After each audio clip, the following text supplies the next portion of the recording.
Hello. Hello. हा, नमस्कार sir. नमस्कार. हो सर, आता शेतकरी बांधव आपल्याला फोनवरती अनेक प्रश्न विचारत आहे की मान्सून महाराष्ट्रात नेमका कधी पूर्णपणे दाखल होणार, त्याबद्दलची अपडेट हवी होती. मान्सून आता सक्रिय होईल साधारण 20 तारखेपासून. हो हो आणि मग 20 तारखेपासून पुढे पावसाच्या ऍक्टिव्हिटीज वाढत जातील महाराष्ट्रामध्ये. हो हो म्हणजे जवळपास 20 तारखेपासून 30 तारखेपर्यंत हा पाऊस आहे. हो हो तर जनरली आता आमचा असा अनुभव आहे की काही वर्षापासून हा 15 जून पर्यंत काही फारसा पाऊस होत नाही. बरोबर. आणि तो 15 दिवसाचा पाऊस हा 15 ऑक्टोबर पर्यंत पुढे पडत राहतो. हा हा त्यामुळे मान्सून हा 15 दिवसांनी पुढे पॅटर्न नुसार जरलेला आहे हम्म, असं आम्ही काही दिवसापासून गृहीत धरतो. बरोबर. आणि त्याच्यानुसार आता इथे स्पष्ट झालंय की 15 तारखेपासून पुढे वातावरण बदलायला सुरुवात होईल अशी आमची अपेक्षा होती. परंतु ती आणखी 4-5 दिवस पुढे गेली. आणि 20 तारखेपासून जवळपास 30 तारखेपर्यंत अतिशय चांगला पाऊस, पेरणीयोग्य पाऊस महाराष्ट्रामध्ये पडणार आहे. हो हो शिवाय जी काही सरासरी आहे मुंबईच्या किनारपट्टीची, हो म्हणजे मुंबईमध्ये 23 तारखेपासून मुसळधार पाऊस असेल. हो बरोबर. त्यामुळे जून मध्ये जे काही आवश्यक असतो पाऊस, तो पाऊस या 8-10 दिवसामध्ये पडून जाईल. हो लोकांच्या पेरण्या होतील. हम्म, मान्सून देखील संपूर्णपणे महाराष्ट्रामध्ये जून मध्येच संपूर्ण महाराष्ट्र असेल. त्यामुळे शेतकऱ्यांनी फार चिंता करायची गरज नाही. हो परंतु अडचण अशी आहे की काही लोकांनी अवकाळी पावसावरच पेरण्या केलेल्या आहेत. हो बरोबर. आणि मग ते त्या पेरण्या जर आता पावसाच्या गॅप मध्ये वाचू शकल्या नाही त्यांच्याकडे, हो तर मग दुबार पेरणीचं संकट शेतकऱ्यांवर येऊ शकतं. त्यामुळे आम्ही सुरुवातीपासून सांगायचा प्रयत्न करत आहे हो बरोबर. की शक्यतो पेरणीची काही करू नका. हो आपल्या भागात समाधानकारक ओल झाल्याशिवाय, पाऊस झाल्याशिवाय पेरणी करायची नाही असं सरकारने सांगितलं, आम्ही सांगतो. हो बरोबर.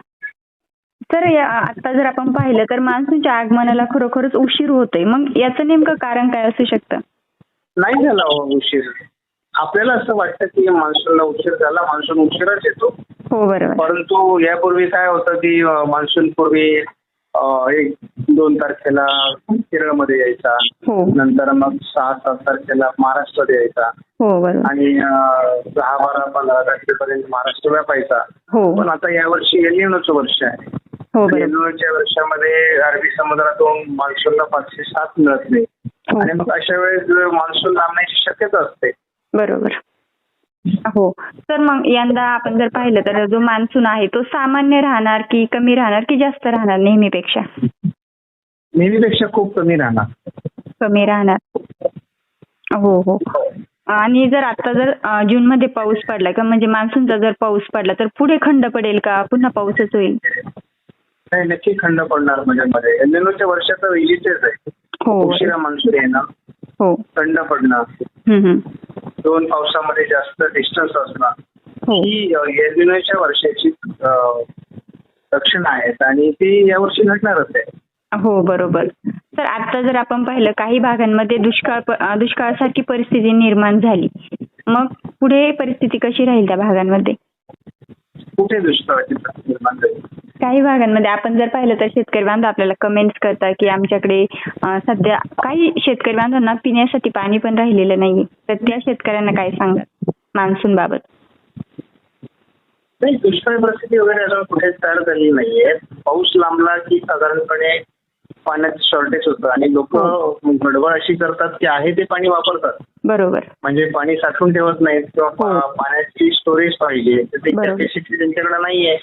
ते आला की काहीतरी भाजीपाला लावायचा, काहीतरी पिकं लावायची आणि मग त्याला ते पाणी उरतं. ज्यांच्याकडे शेततलाव आहे त्यांनी सुद्धा शेततलाव वापरून टाकलेले आहेत. बरोबर. तर आम्ही अगदी सुरुवातीपासून अगदी 6 महिन्यापासून सांगतोय की पाणी जपून वापरा, चाऱ्याची व्यवस्था करा, पैसा जपून वापरा. हे आम्ही पूर्वीपासून सांगतो पण कोणी ऐकत नाही. बरोबर. तुम्ही बऱ्याच दिवसांपूर्वी पण ही गोष्ट सांगितलेली आपल्या रेकॉर्डिंग मध्ये. हो. आणि आता आपण जर पाहिलं तर शेतकरी बांधव सध्या सगळ्यात जास्त जो प्रश्न विचारताय तो पेरणी संदर्भात विचारताय. मग त्या शेतकऱ्यांना तुम्ही काय सांगाल? पेरणी पासून पेरणीयोग्य पाऊस होईल, त्यामुळे या शेवटच्या हप्त्यामध्ये पेरणी होऊन जाईल शेतकऱ्यांची. जूनच्या शेवटच्या आठवड्यात. हो हो बरोबर. ठीक आहे सर. आपल्या शेतकरी बांधवांना योग्य आणि डिटेल माहिती दिली त्याबद्दल धन्यवाद सर. ओके, धन्यवाद.